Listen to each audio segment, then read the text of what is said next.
Hey everyone! In one of my previous videos, I talked about creating a shortcut for HomeLink. There's one problem with HomeLink. It doesn't tell you the state of your garage, if it's open or closed. It acts like a garage opener.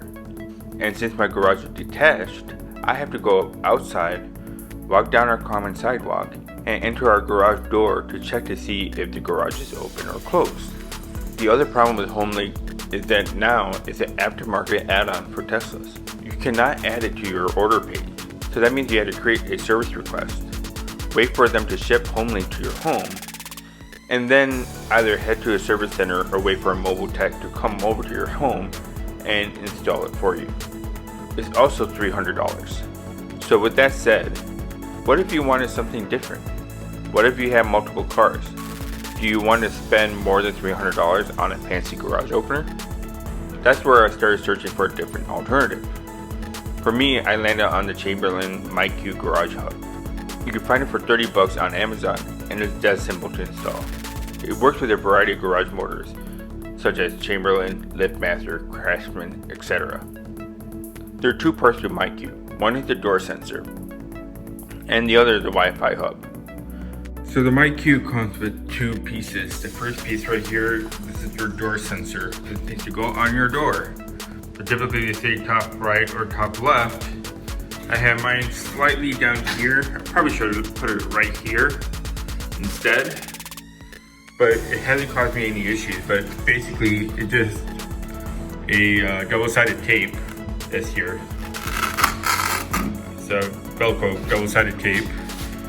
And just sticks on, and then this kind of tells the garage whether it's open or closed.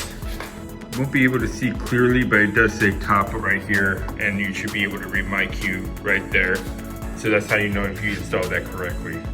So this is the second piece. This is the Wi-Fi hub. This basically tells the garage to open and close. And now this is connected up here. So if I move here, you're gonna see there's this bracket that goes into the wall. And it's pretty simple. The first thing you gotta do is, before you put this up on the wall, you're gonna actually connect this, plug it into your outlet. My outlet was down there. And I connected this and configured it to my Wi-Fi. The setup was pretty simple. All you had to do is run through the app. Like literally step by step, the app will tell you exactly what to do. And then once you configure your Wi-Fi, you'll test it out to make sure it works. And once it works, you want to put it up here. This guy slides in and locks into place. So that locks in, and then you have the power right here. So here you have the power cord. It's pretty long, right? And this is where this bracket right here serves as a way to coil all the wire. But yeah, once that works, this will turn on. Then we can use the app, or we can even now use Siri with HomeBridge to open and close the garage. Getting this to work on Google Assistant is actually fairly easy. You can just go through the app and link them together.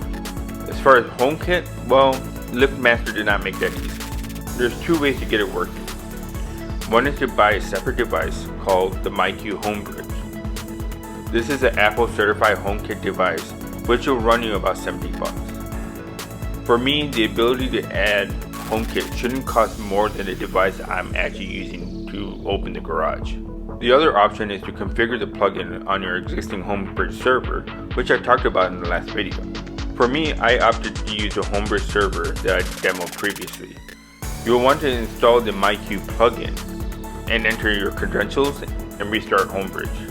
Once you do this, your garage will actually appear on your home app. This means that now you can use Siri to open and close the garage, and even get the garage door state. There's one thing to note: if you close the garage from app or through Siri, the Wi-Fi hub will emit a loud noise and flashes the light. This is a warning sound and a light to make sure that there's no one by the door. Typically you should be fine, but if you have neighbors above you like I do, you probably don't want to close it at night. If you're driving, you can use the app, or you can use Siri now to open the garage as you approach it. Hey Siri, open the garage.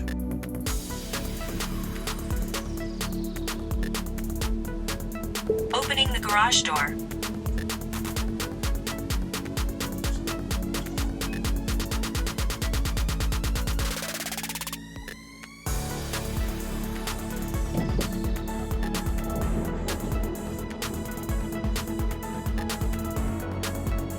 Elon even mentioned that future Teslas might be able to operate Wi-Fi enabled garage soon. So finger crossed on that. So what about automations? Well, now that it's on the Home app, we could set up automations based on location. For instance, you could have it set where if there's no one home, it will automatically close the garage door. It will give you the peace of mind if you leave the house and can't remember if you closed the garage or not. You can also set it up for when you arrive home to open the garage. HomeKit by default won't unlock or open doors. It will instead send you a notification if you want to run the automation. In my case, that's probably a good thing. I don't want the doors to open while I'm walking around my neighborhood. What I do want to do is the ability to turn on the lights when I open the garage. My wife and I regularly play hockey, and since it's at night, we leave the garage lights on until we come back, which can be several hours later. There's also times where we left the house for a week and realized we left the lights on the whole time. So what I did, I set up a Wemo smart light switch in my garage. Since these are HomeKit certified, I can control these with automation. If I hop over to Apple Home, I can long press the garage door. Here I'll turn off all the default automation. I like when opened, turn on the garage lights, but I want to tweak it a little bit. So I'm going to press edit and get to the edit screen. From here I'll press when to edit my trigger face. I'll press time and I'm going to choose at night. I only really care about having the lights on at night, but as you can see, you can set it to any time you want. Lastly, I want to choose when I want to turn this off. I'll go ahead and press never, and then I'm going to choose 15 minutes. So after 15 minutes of it turning on when I open the garage, it will automatically turn off. And then I'll go ahead and click done, and that's it. While you're here, you can add different automations based on your needs. You can add them to different scenes. For example, when you leave the house or when you're heading to bed. Well, I hope you enjoyed my video. If you like it, give it a thumbs up and make sure to subscribe for more like these. Till next time.